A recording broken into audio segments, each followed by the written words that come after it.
சரி நம்ம வீட்டுல பிரியாணி என்ன பிரியாணி ஆரஞ்சு கலர்ல இருக்குன்னு பார்த்தா எல்லோ கலர்ல இருக்கு. பிரியாணி மசாலா போட்டேன், கறி மசாலா போட்டேன், ஆ. இன்னொன்னு வந்து கேசரி பவுடர் லைட்டா போட்டேன்னா அது இந்த கலர்ல ஆயிடுச்சு. கேசரி பவுடர் ஆரஞ்சு கலர்ல இருக்குமா? இது yellow colour kesari powder. Okay okay பாப்போம் டேஸ்ட் எப்படின்னு பாப்போம். தயிர் பச்சடி நம்ம பிரியாணி. பாத்திருக்கியா பல்ல மாமா சாப்பிடு. இங்க போத்துறாங்க அங்க டிவி பார்த்துட்டு இருக்காரு. நீ போட்டியா? அப்பா அப்பா சாப்பிட்டதுக்கு அப்புறம் தான் நீங்க சாப்பிடுவீங்களோ? சரி சாப்பிட சொல்லு.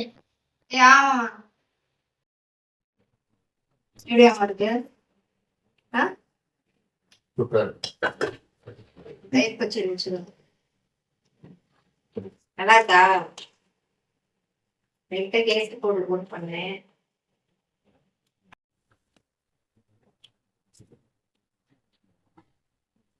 முடிதான் எங்க பார்த்தாலும் இருக்குது. உன் முடியெல்லாம் இருக்கவே இருக்காதா? என் முடியெல்லாம் இருக்காது. நானும் கொண்டைதான் போட்டிருக்கேன். கொண்டை போட்டாலும் முடிதான் இருக்கு. நீயும் கொண்டைதான் போட்டிருக்க, நானும் கொண்டைதான் போட்டிருக்கேன். சூப்பரா இருக்கு. நல்லாதான் இருக்கும்.